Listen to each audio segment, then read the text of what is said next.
Hello, and welcome to First Intuition's presentation on accountancy and accountancy apprenticeships.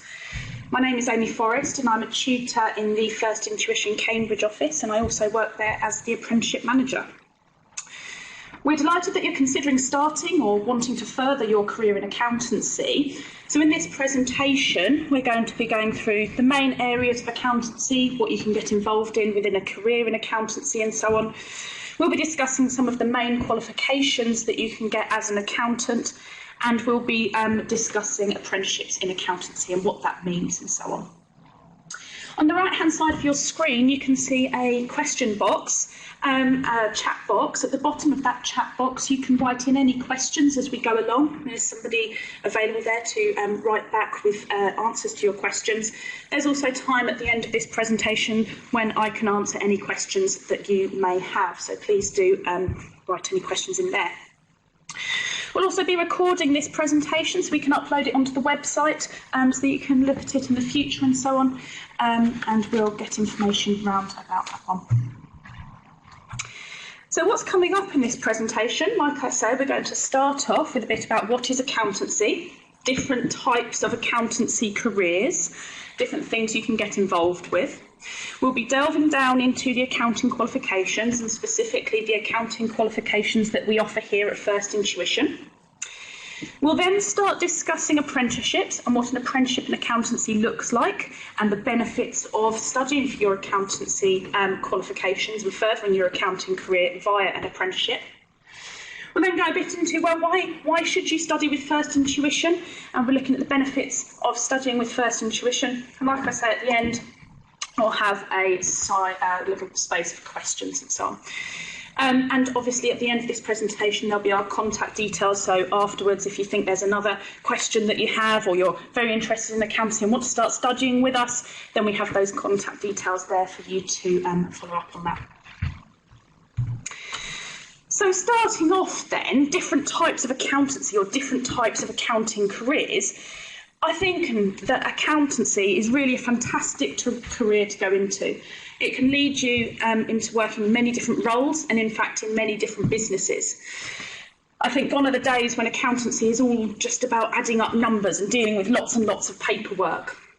When I personally started thinking about going into a career in accountancy, I was watching a film, and at the end of the film, in all the credits, there was someone written up that was the film accountant. They were doing all the accountancy work for that film, and I thought that was a pretty cool job to get into.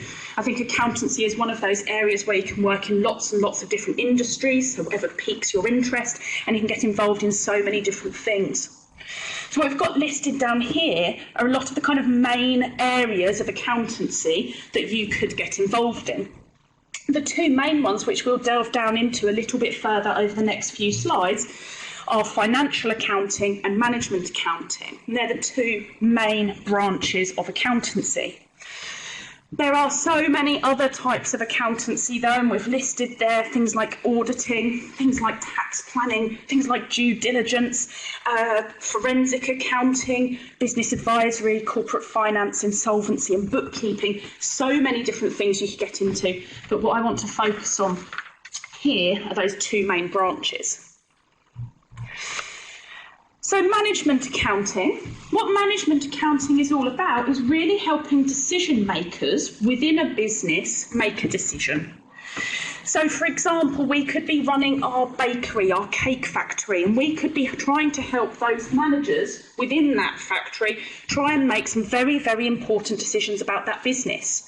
For example, they might want to be considering where should they sell their products? In which shops should they sell what products? Should they start selling in a new country?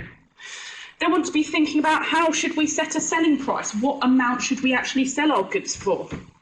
We'll be thinking about what's the plan for the next year, plan for the next 5 years, the plan for the next 10 years.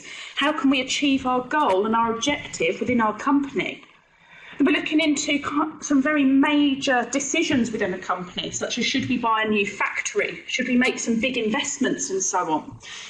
Now, all of these decisions are very, very big decisions and very big questions that a company has to answer. And as a management accountant, we play a very, very important role in assisting with that decision, providing lots of information to inform those decisions. And if you start your career in accountancy and start studying for your accounting qualification, we start looking into lots and lots of techniques and lots of ways that we can help answer these questions. So different forms of management accounting then, different types. On the next slide, there's something called cost accounting. And when you're talking about cost accounting within management accounting, you're really asking yourself, how much do the products we make within our business cost us to make? So, for example, we could be a car manufacturer, and we really want to know how much each car is costing us to make. Really, really important thing to do. It's going to inform a number of things within our company. For example, we must know how much something is costing us before we can start thinking about how much to sell it for. We obviously want to ensure that we're going to sell it for more than it costs us. So a cost accountant will get very much involved in thinking about, well, how much the tyres for our car costing, how much is all that metal and the glass costing and the engine and so on for that car. How much are we paying the mechanics and the engineers to create these cars? And they'll be looking at all of this information to get a very good idea about how much a car costs them to make. Similarly, with a hotel, we want to be setting a price for our hotel rooms per night that will ensure that we make some money. And again, I'd need to look into how much is it costing us to actually run that hotel. So quite a different idea to the car, where we've got a load of materials, a load of labour, a load of workers' wages going directly into making that car. When we start to think about a hotel, we're having to start to think about different kind of services we offer, the cleaning and so on, and the other kind of costs that go into running a hotel, the heating, the electricity. And we'll start to have to think about all that for how much is it costing us to actually run our hotel. So cost accounting is a massively important part within our management accounting, definitely to start thinking about those selling prices like we talked about, but also for other things as well. Within a business, they'll be very involved in trying to get their costs down. And it's very important that we can identify how much things cost us before we can start thinking about that. Another area that you may well have heard of within accountancy and within our management accounting, so somebody here who sits within a company working for their own finance team, is the purchase ledger. So somebody might work in the purchase ledger department. And when we're thinking about the purchase ledger, we're thinking about all of the purchases and all of the expenses that our company may have. And it's quite a big function, because here we will have to be thinking about how much do we owe overall to our suppliers. When is it that we have to pay? When shall we pay? It's quite a big thing within a business to manage this purchase ledger. They want to ensure that they're paying on time, but they also want to make sure that they have enough money to actually pay their suppliers. So quite a big role within an organisation is managing that function. On the other side then, the sales ledger is all about dealing with a company's customers. And in the sales ledger, it's very much the kind of opposite way round. In the sales ledger, we'll be looking at, well, which customers owe us money? When do we need to start chasing our customers for money, and who do we need to chase? Who has gone over the agreed days for when they're going to pay us? How are we going to chase them? Are we going to give them a phone call? Are we going to email? Are we going to send a letter to them? So here, where there's a very big function within a business, thinking about all of the transactions and all of the things going on with our customers. So sales ledger is, again, one of those functions within our management accounting within a company. The other main side of accountancy then is what's called financial accounting.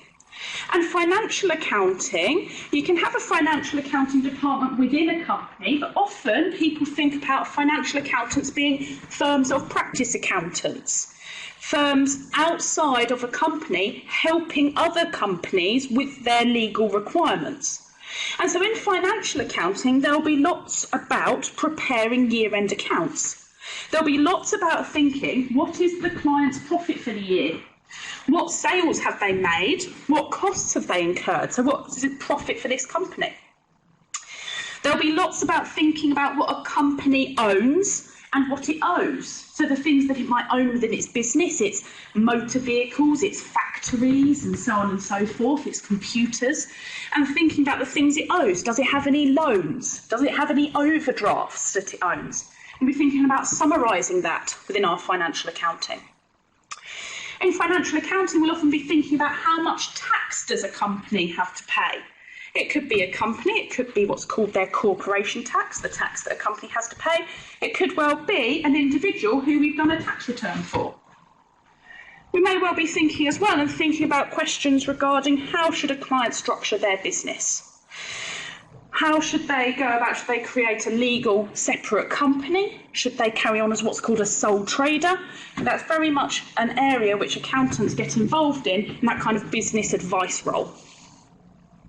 A big part of financial accounting then, one of the big legal requirements that we have is year-end accounting. All companies are required to file, means make public, a set of accounts, a summary of what they've done every single year. And they're required to do that within certain time limits. And in financial accounting, a lot of time is spent on preparing those year-end accounts. And there, that will be your summary of how much profit has been made. You'll be looking into, have the accounts been filed? Have they now been made publicly available? There are strict deadlines, as I said, so very important thing to get involved in. Thinking about how much tax do I owe and when do we have to pay it? So a big part of financial accounting is that year-end accounting. So that's kind of a broad overview of the two main different types of accountancy, management accounting and financial accounting. As I said, there are so many different areas that you can get involved with. We kind of had on our first intro slide things about auditing, checking that people have done things correctly, tax planning, looking at what kind of tax you're going to pay in the future and so on. We looked at forensic accounting, which is all about looking into when people have committed fraud and looking to try and identify that, what's happened and so on. So many different things you can get involved in and so many different organisations and different types of businesses and lots of different industries that people can go into accountancy for. So that's a little bit about accountancy as a career and what you can kind of get involved with. On the next slide then, we have a summary of the different accounting qualifications, and these are the different accounting qualifications that we offer here at First Intuition and the main accounting qualifications that we have.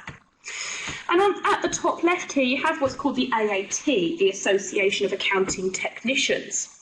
This is a very good qualification for those just starting their career in accountancy. If you've heard of the different levels that exist for qualifications, the AAT covers levels 2 to level 4. So it's a really good basis for a career in accountancy. And it covers a wide range of topics. You'll be going into that financial accounting in a lot more detail. You'll be going into that management accounting. But also it does cover things like audit and tax. It covers some other important skills as well, like using spreadsheets and using accounting software and so on. So a really good qualification for a basis for a career in accountancy.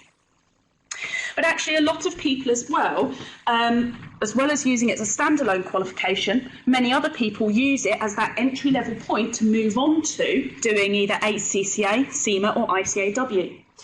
And these three qualifications are what are called level 7 qualifications. So the ACCA on the top right there, the Association of Chartered Certified Accountants, is a full level 7 qualification, so equivalent to that kind of degree standard.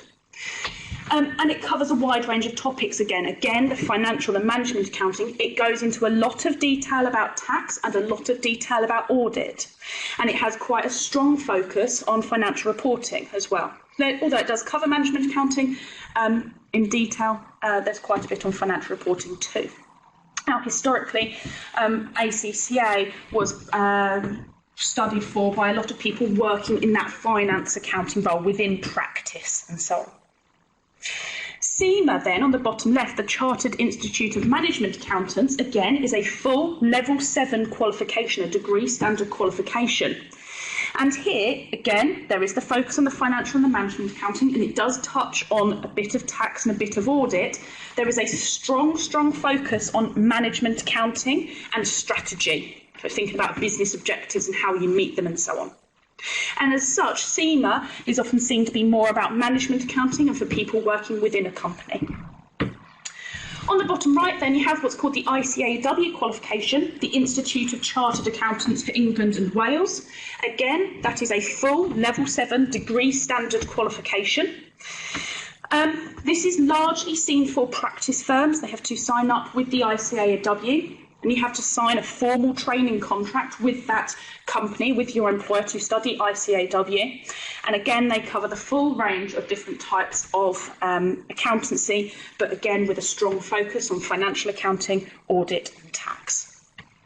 That's a little bit about the different accounting qualifications. If you have any further questions and want to know more about any of those, I'd very strongly encourage you to get in contact and we can discuss those further. Over the page then, it's got about apprenticeships and really what's happening with an apprenticeship. And I see apprenticeships as being a fantastic way to get into accountancy, to start your career in accounting. And I think there are three main things behind that. You get paid, you get a qualification, and you gain experience. So absolutely, in an apprenticeship, you will get paid a salary as you are working within a company. It is a great way to go into studying for a professional qualification. As we saw on the previous slide, you could gain a Level 4 qualification or a Level 7, a degree standard qualification as an apprenticeship whilst working. It's a fantastic way not to rack up lots and lots of debt. In fact, to go off and get paid whilst working and gaining your professional qualification. And in fact, students and people will often see that as they progress through their qualification, they go up the levels of the qualification, they'll see a proportionate kind of pay increase as they go through. So it's a great way to see that as you progress through your qualification. In an apprenticeship, you are working for your employer, getting paid, and at the same time, they are sponsoring you to gain a professional qualification.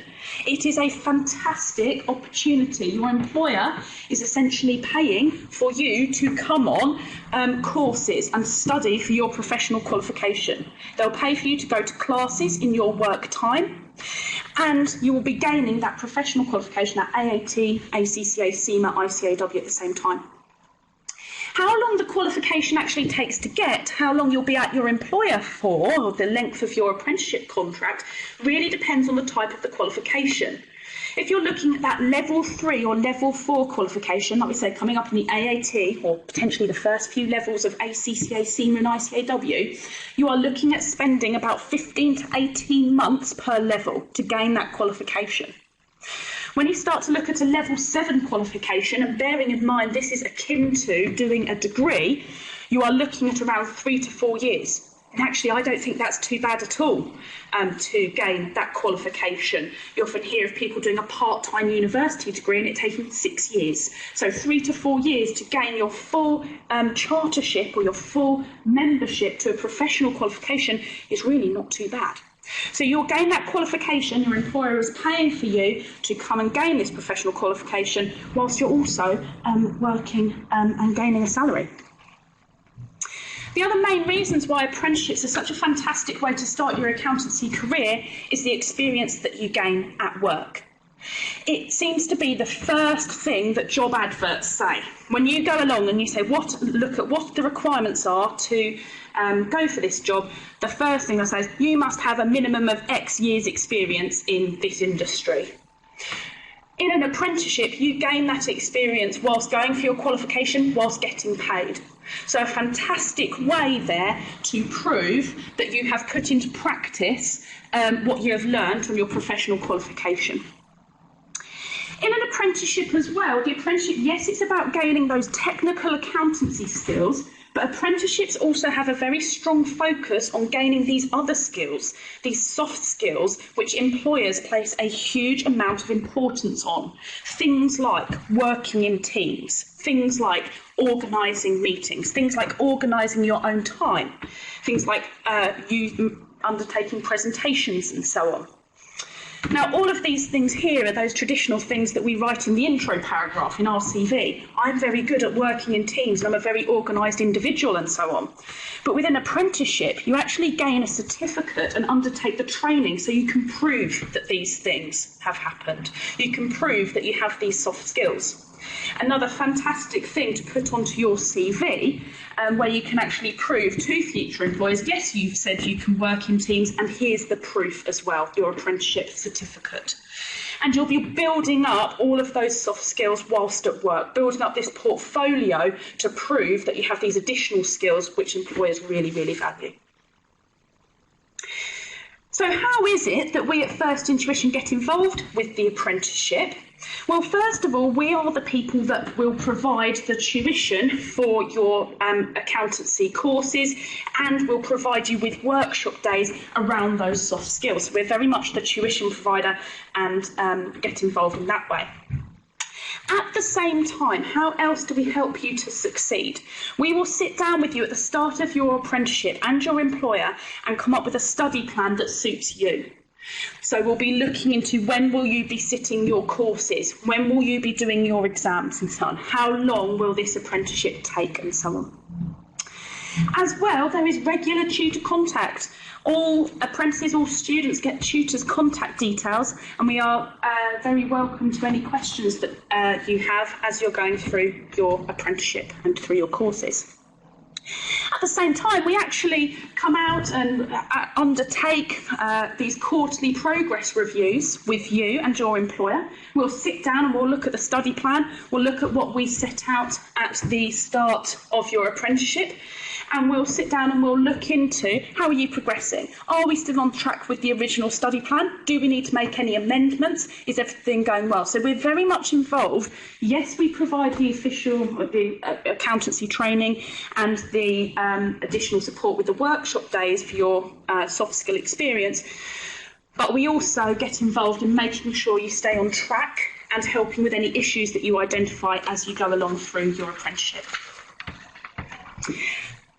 So why should you study with First Intuition? Well, obviously all of this additional help that we have to help you succeed, but on top of that we do have a proven track record. We have been offering apprenticeships for a while now, and we have been providing tuition for accountants for many years, and we have fantastic pass rates with that. Our exam pass rates are very, very good. We're also specialists in accountancy. It is what we do, and as such all of our tutors are qualified in one of those accounting qualifications that we set out before. So all of our tutors have that qualification and have done the exams that you guys will also be sitting. We have these fantastic course packs, these materials that you get on every single course that you come on, and they're written by us at First Intuition. It is your one-stop shop for passing your exams and getting through your accounting qualification. It covers the whole range of the syllabus and has loads and loads of questions and mocks and so on for you to practice. A very, very good one-stop shop for passing your exam. And at the same time, we have our dedicated online study resources, lots and lots of tutor lectures, bite-sized videos, 5, 10, 15-minute long, going through the different technical content areas of the syllabus and kind of debriefing questions and so on and so forth. So a brilliant online study resource, which is also given to all of our students. We also, our First Intuition centres have exam centres, so you can actually sit the majority of your exams with us at First Intuition. We would host all of the AAT exams and some of the ICAW and ACCA exams, and they can be sat at our First Intuition centre. So you can come and do your courses here, and then a few weeks later come back here to sit your exams. That brings us to the end of this presentation. If anybody has any questions, then please do pop them into the chat box now. That would be great.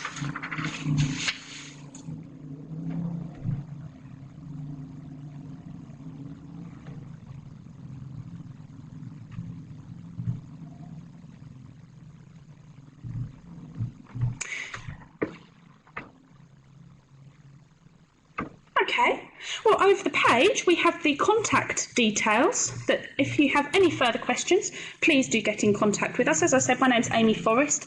There is my email address. Please do email me with any questions that you have. And we also have our Instagram account, Facebook, Twitter and YouTube. If you would like to see some further information, I would encourage you to get in contact if you do have any questions. Thank you very much.